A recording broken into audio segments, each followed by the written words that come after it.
Ek het in hierdie week wat verby is 'n opmerking gehoor. Dis 'n stuk lewensfilosofie wat my regtig aangeraak het. En dit gaan soos volg: die posisie waarin ek vandag is as gevolg van dit wat ek gister toegelaat het. En as mense mekaar sê, maar ek is onseker oor môre, dan is dieselfde seker waar vir môre. Ook die posisie waarin ek môre gaan wees, gaan die gevolg wees van dit wat ek vandag toegelaat het.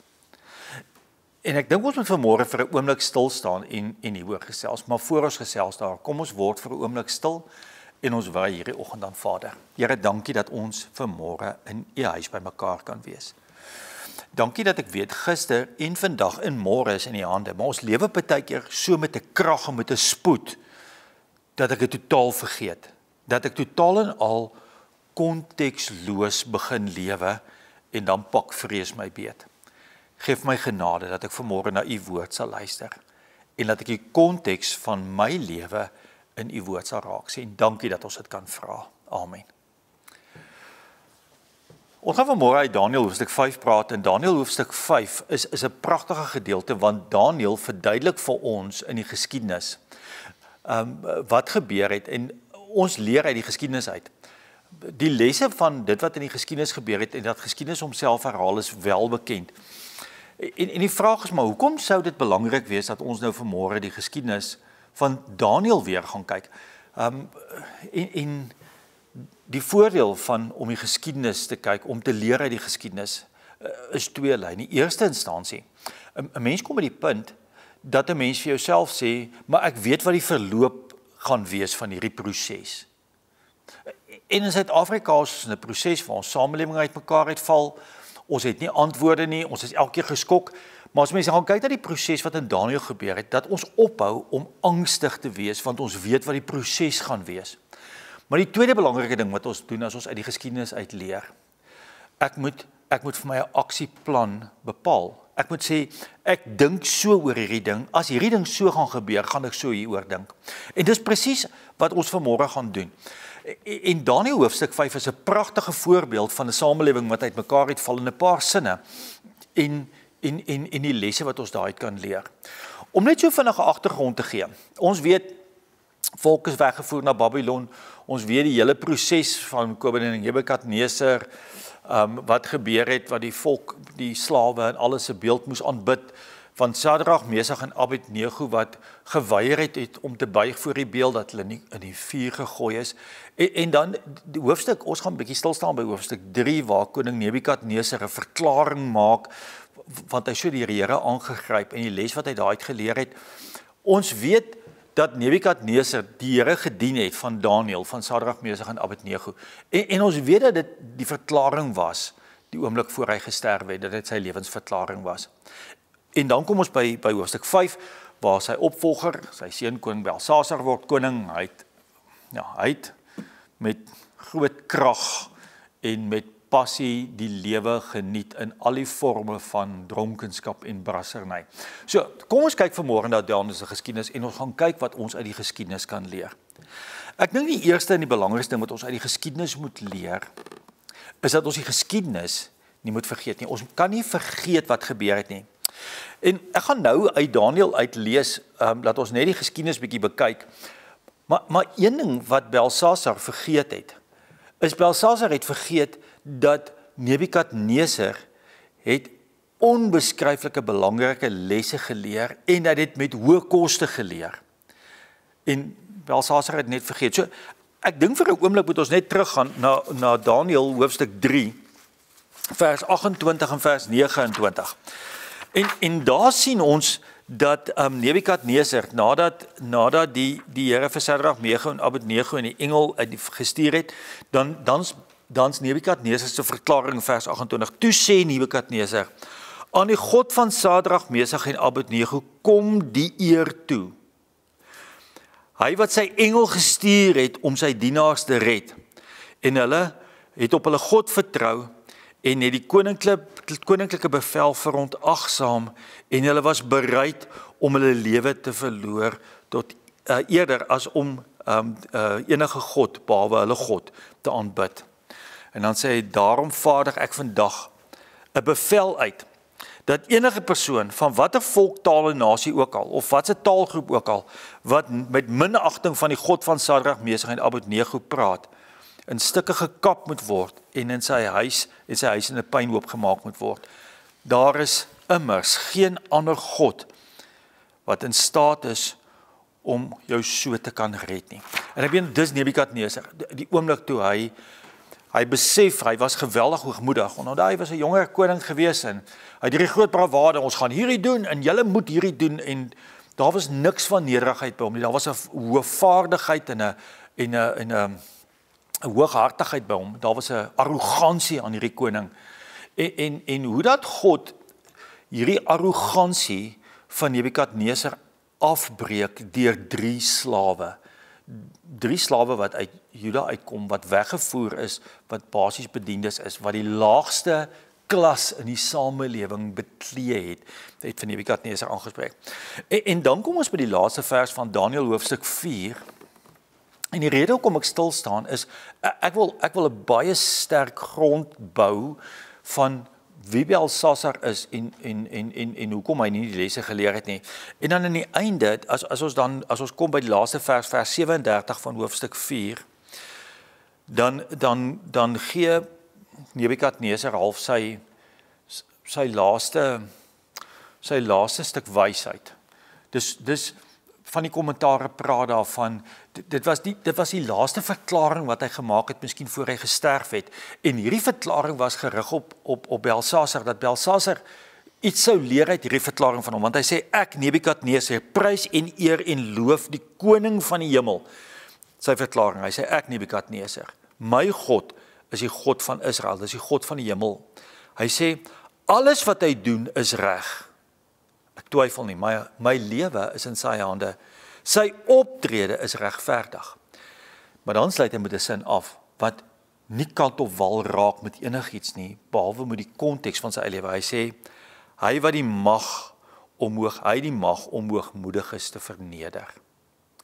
En dan van die kommentare sê, dis omdat Nebukadneser uit sy eie opinie uitgepraat het, omdat hy dit self beleef het, maar dit was ook 'n voorspelling gewees, wat hy vir Belsasar gemaak is, moenie hoogmoedig wees nie, moenie die Here gaan jou, as jy hoogmoedig is, terugsny. En dis waar ons vanmôre kom, die eerste les wat ons hier uit hoofstuk 5 gaan uitleer, is dat Belsasar het sy geskiedenis vergeet. Hy het vergeet die lesse wat Nebukadneser so groot prys voor betaal het om te leer. Hy het daai lesse net eenvoudig het hy verontagsaam, want wanneer ons kom by hoofstuk 5, dan sien ons koning Belsasar het 'n groot ete gegee, vir 1000 amptenare, hoofamptenare saam met hulle wyn gedrink, en toe hulle onder die invloed van die wyn was, het hy die goue en die silwer bekers, wat deur sy voorganger Nebukadneser uit die tempel van Jerusalem weggevoer is, laat haal, sodat hy dit en sy hoofamptenare en sy vrouens en sy byvrouens daaruit kon drink. En toe is die goue bekers gebring en hulle het groot partytjie gehou. Maar iets van die geskiedenis wat ons vandag moet praat oor, hierdie arrogansie, waar Nebukadneser hierdie geweldige respek vir God gehad het Belsasar net vergeet. Hy het sommer die bekers laat haal en hulle het daai wyn gedrink en dronk geword en alles. Die ander ding wat ons mekaar moet sê is, as Belsasar hierdie ding van hoogmoedigheid om uit die tempelbekers te drink, as hy net 'n oomblik teruggedink het en hy was nederig, sou daar 'n klomp goed nie met hom gebeur het nie. En in sekere sin meet dit mooi terug vandag. Ons vergeet van ons eie geskiedenis. Ek en my boet is 'n redelike geskiedenisbof, en ons was so 'n paar weke terug, was ons Natalse kant toe, en ons het daar by Kerkenberg gestop, en hy het vir ons mooi verduidelik wat daar gebeur het, en ons het daar by die Kaalvoet vrou monument gestop, en hy het mooi verduidelik wat daar gebeur het. En ek was opnuut weer aangeraak deur ons eie geskiedenis, en waardeur ons voorvaders gegaan het, sodat dit vir ons moontlik geword het, dat ons in gemaklikheid kan lewe. Na Pearl Harbor se aanval het president Roosevelt het hy ongelooflike belangrike dinge uitgesê. Hy het gesê, die gemak wat ons vandag geniet, vergeet ons so maklik dat iemand 'n duur prys in die verlede betaal het vir die gemak wat ons geniet. Hy sê die vryheid wat ons vandag geniet, is betaal met die bloed van patriote, van mense wat patriotisties is in die verlede. Daai bloed het ons vryheid gekoop. As 'n mens gaan stil staan, ons kyk na ons eie geskiedenis, ons voortrekker geskiedenis, dan word dit vandag totaal en al ontken.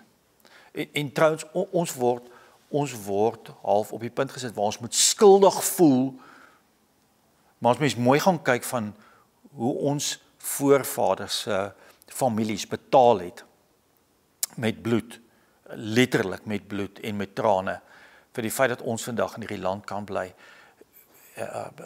Ons kan nie daai geskiedenis vergeet nie, want God het met elkeen van daai gebeurtenisse ons volk in sy hande gehou. Dit beteken, hy het vandag vir my 'n doel, hy het 'n plan vandag vir my. As ek my geskiedenis onthou, as ek onthou daar was in my nabye geskiedenis, was daar 'n Sadrag, Mesach en Abednego wat in die vuur opgestaan het vir my, dan help dit my vandag om te besef dat God my vir 'n bepaalde doel op 'n bepaalde tyd op hierdie aarde neergesit het. En ek moet myself vra, het ek daai doel bereik, of is ek doelloos? En Belsasar het nie sy doel bereik wat die Here vir hom op aarde gegee het nie. Hy het gekies om partytjie te hou. En ek en jy moet vir onsself vra, onthou ons geskiedenis en die prys wat ons geskiedenis betaal het sodat ons vryheid kan hê en wat dit beteken om my te bemagtig sodat ek by my doel kan uitkom.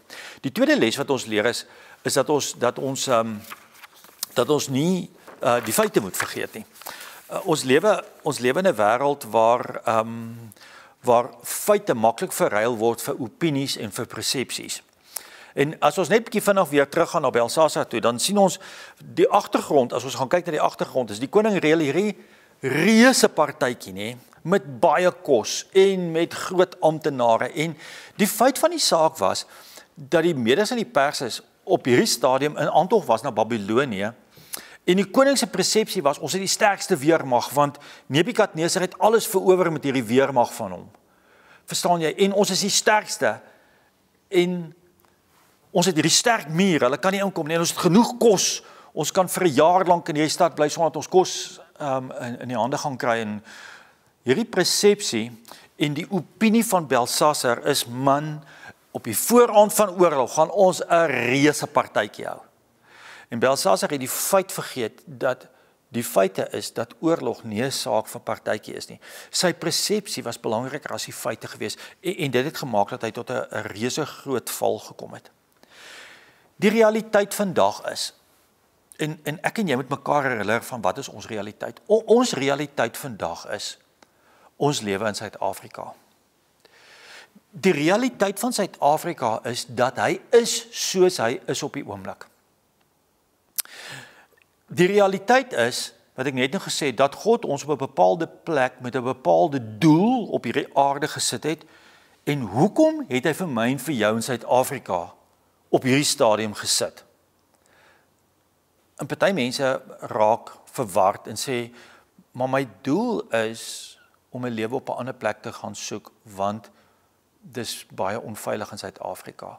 En ons weet nou uit die onlandse nuus uit weer van die persone wat nou 'n staat van veiligheid gaan soek het in Amerika, en dat Donald Trump hulle toegelaat en alles wat gesê is en gedoen is. En ek sê nie dis nie hulle doel nie. Maar die vraag is, ons is so gefokus op ander mense, van die staat wat dit vir ons moeilik maak, van ander mense wat bang is wat wegtrek, dat ons nie meer kyk wat is my doel nie. Wat is my doel in Suid-Afrika vandag? Wat het Vader in sy wysheid in my raak gesien wat ek nog myself nie raak sien nie? En ons moet by daai feit uitkom. Vir 'n feit weet ek dat Vader vir my 'n rol het. Vader het vir my doel. Vader het vir my 'n plek gegee. En as ek nie daai funksie gaan vervul nie, daar gaan niemand anders wees wat dit doen nie. Dis net ek wat daai funksie het. En daai feit moet ons nooit uit die oog verloor nie. En ek wil vanmôre by die derde ding wat ons uit Daniël leer, en dis daai ding van selfbeheersing. As mens selfbeheersing verloor jy respek. En die Bybel beskryf hierdie hele gedeelte van Daniël, die begin van Daniël hoofstuk 5 was so pragtig, van Daniël het Belsasar het 'n groot ete gegee, en hy het 1000 hoofamptenare genooi, en saam met hulle wyn gedrink. So, as ons gaan kyk na die Assiriese geskrifte, nou die Assiriese hoofbloeitydperk het gebeur juis in hierdie tyd, en die Assiriërs was die Medes en die Perse waarvan die Bybel praat. En die Assiriese ryk se geskrifte is baie meer, ek wil sê eksplisiet. Die Assiriese geskrifte sê, maar dit was 'n partytjie van, ons mooi Afrikaans, van dronkenskap en brasserny, van oorvloed. En as mens hier kom, dan is dit nie net 'n partytjie nie. Hierdie ouens het die kos en die drank wat hulle ek wil amper sê verkoostend gebruik, was eintlik dit wat vir die weermag bestem was en vir die stad bestem was, as die medes en die perse die stad sou belê, dat hulle genoeg kos gehad het vir 'n lang tyd, genoeg wyn gehad het vir 'n lang tyd, dat die mense nie sou doodgaan nie. Belshazzar, hy het nie enige selfbeheersing nie, hy hou 'n massive partytjie, en die vrouens en byvrouens waarvan nie gepraat word, weet die Bybel praat baie mooi daaroor, van Engelse vertaal die byvrouens as concubines, en die Assiriese geskrifte sê net eenvoudig, daar was 'n klomp prostituie gewees. So hierdie ouens het 'n sliewe partytjie gehou, 'n reuse partytjie, ten koste van die mense rondom hulle, ten koste van die toekoms wat kon gebeur het. En ons sit in Suid-Afrika in presies dieselfde situasie. Ek meen, ons kyk nou na die parlement, en daar's vir die jaar 2025 is daar 'n begroting van 2.4 biljoen rand vir staatsamptenare om vir hulle reis en hulle verblyf te betaal. Nou, om hierdie ding in konteks te sit, ons vergeet baie keer hoeveel is 2.4 biljoen rand. So kom ons sê, 'n rand is 'n sekond. 'n Rand is 1 sekond. Dan sê ons vir mekaar, 10 rand is 10 sekondes. Dis 'n maklike sommetjie om te maak. 1000 rand is 1000 sekondes, dis omtrent 'n kwartier, 16 minute. So as by die punt kom en ons vra vir mekaar, maar hoeveel is 'n miljoen sekondes? 'n Miljoen sekondes is 11,5 dae. En ons spring so maklik van 'n miljoen af na 'n biljoen toe, waar 'n miljoen 11,5 dag omtrent is 'n biljoen sekondes 31 jaar. So julle hoor, daar's 'n massive groot verskil tussen 'n miljoen en 'n biljoen. Daar's 'n massive groot verskil in tydsverloop tussen 11,5 dae en 31 jaar, 31,5 jaar. Ons regering het 2.4 biljoen rand begroot vir reistoelaag. Dit is 76 jaar, as ons dit in sekondes meet. Dis 'n leeftyd.